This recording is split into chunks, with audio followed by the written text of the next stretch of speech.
Today we're going to be looking at some core miscellaneous items. Yeah, I know it seems kind of boring, but it's okay. I'm going to throw in an extra review. The M0 Flash Hawk.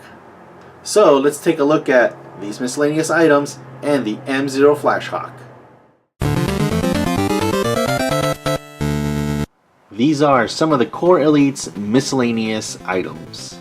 These things have been released in different series of the Core, but I obtained these during the Core Elite. First, we'll take a look at the Curse Watchtower. This Curse Guard Tower came with the Curse's Flying Fortress helicopter.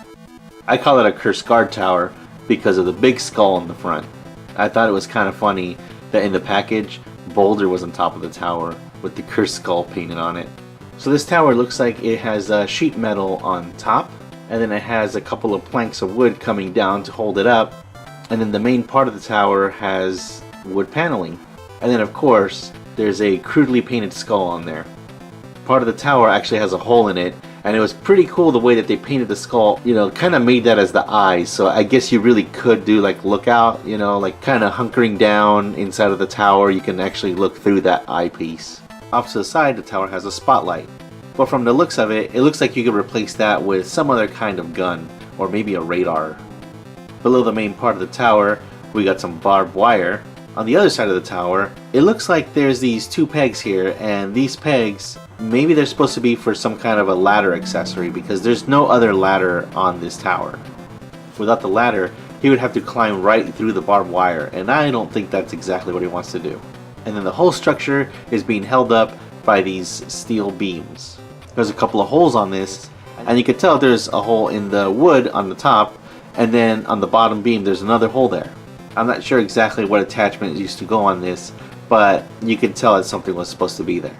Now we'll take a look at these wooden signs, and they say authorized personnel only, city limits 20 kilometers, and command center checkpoint. These signs are my dog's favorite treat. She already chewed up the command center one, and I had to get a replacement one online just so I can do this review. I have a feeling that after this review, she's going to get a craving for plastic wood signage. If we turn them around, we can see that they're hollow on the other side. The mold for these was made in 2004. Next up is this wall barricade that came with the Titan tank. Now this one came with another playset called the Battlefield Bunker, and that thing looks really awesome. Hopefully someday I can get one of those at a decent price, and then I can do a review on it for you guys. That one looks like it has a working light on top, and it has different levels.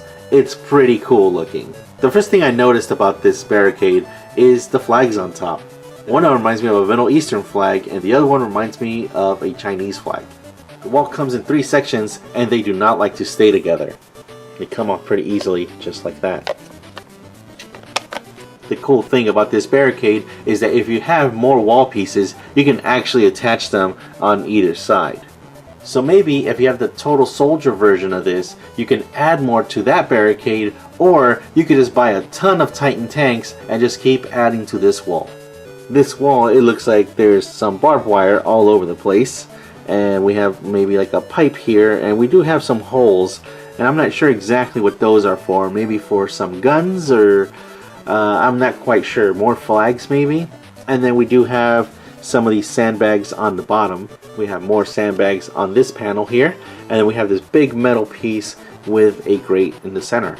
On top we do have both of our red flags. On this side we do have part of a structure, which I'm sure is part of the battle bunker. We have some guards here, and more barbed wire and sandbags. And this is what Dozer looks like behind the wall barricade. Now we're gonna look at these things. First up is this part. It looks kind of like a radar dish, but that kind of looks like a missile right there. So I'm not sure if this is some kind of a missile launcher or a radar dish. I'm gonna say it's a radar dish, and it moves up and down, and it also swivels. There is a peg back here, but I'm not sure exactly what that's for. And it does have 4 legs. And then we have this generator here. Not sure exactly what the generator is for, but it did come with the radar dish. So we have some engine detail here, some levers, We have some vents all the way around. Maybe a battery pack, I'm not sure exactly, but it does have a lot of detail.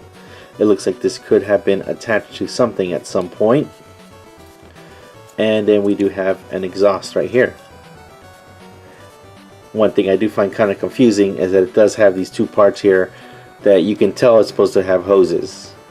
So maybe that's what this is all about. Maybe this attaches to something and hoses come out of this generator for that.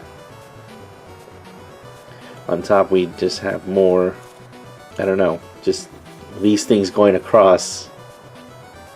And the number on this is G233M14. Now that we talked about these items actually came with the M0 Flashhawk. Now the M0 Flashhawk that we have right now actually came from the Core Elite as the Air Command. Now it's from previous versions that we know this as the M0 Flashhawk. This version of the M0 Flashhawk actually first came out during the Total Soldier line. The Flashhawk name came from the first release of this jet. The jet was first released as the Storm Strike M0 Flashhawk, and it was in black and blue. The black and blue version is the one that Grizzgeek got when he was working there.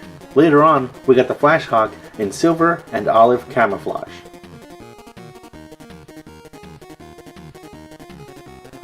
The Total Soldier and the Elite version comes in desert camo.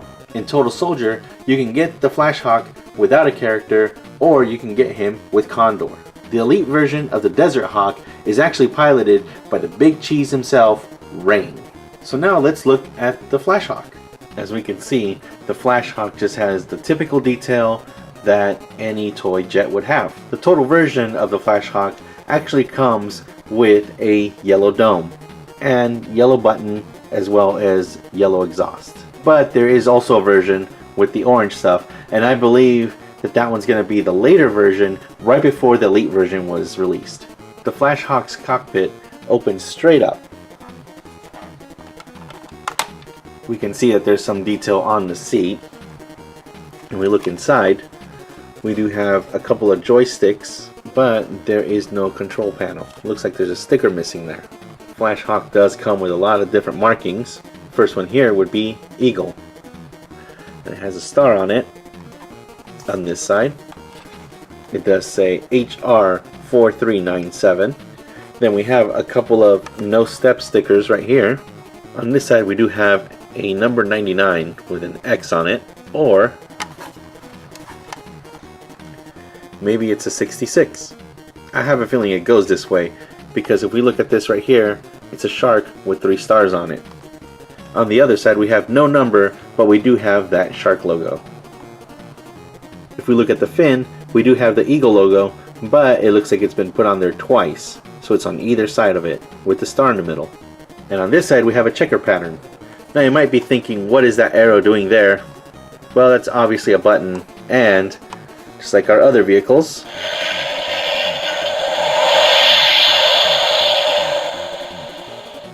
this does come with lights and sounds.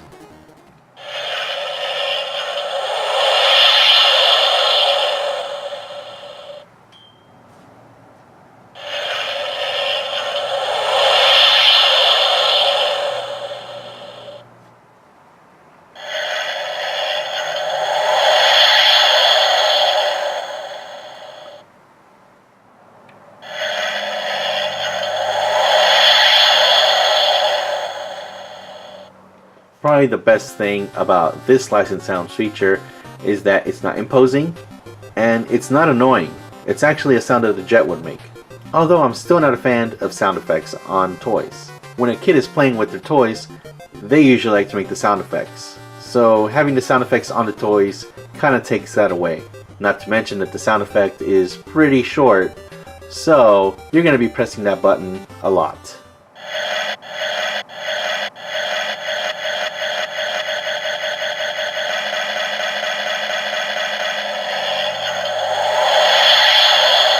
Underneath the jet, we do have some wheels.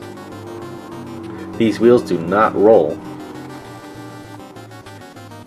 We could put these wheels in by just pushing them in just like that. Now I think that the wheels were done backwards. To pull them out, you have to pull on this, but kind of slanted right there, so it's kind of hard to get a good grip on it. It can still be done, but it would be easier if it was flat, like on this side, just so you can get a better grip. This jet also comes with 4 bombs and missiles. The missiles can come right off, just like this, and snap back on. It's the same thing with the bombs.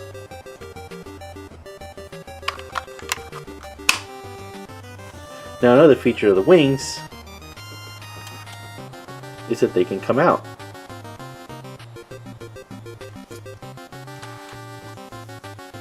This is the whole playset right here together. And what does the radar and the generator have to do with the Flash Hawk? Well, my theory is that the generator is supposed to be some kind of control panel, and then there's the radar. The radar is to detect where the Flash Hawk is, or maybe even have it as a remote controlled jet. I do like the Flash Hawk, especially because it does have landing gear. It could have done without the lights and sound feature, but I do like that the wings expand. Unlike the G.I. Joe Sky Striker, I do like that the wings are not connected to the landing gear. This way, if you want to display the Flash Hawk, you can display it and the wings don't have to be wide open, taking up all that space. My favorite vehicle of this line is still the Flying Fortress. But from the small vehicles, I would have to say that it's going to be the M0 Flash Hawk. It's definitely better than the other jet. Like I said before, there's landing gear in this thing. The other jet would definitely be a contender if it had landing gear. I hope you guys liked my review of the M0 Flash Hawk and the other core miscellaneous items. And stay tuned, as next time we dive into Diesel version 1.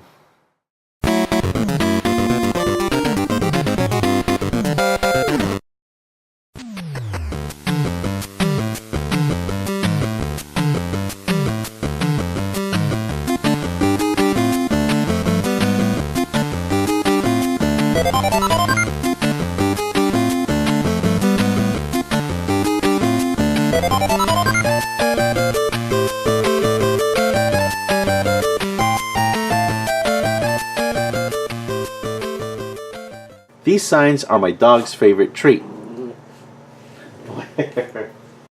So maybe if you have the total soldier fortune,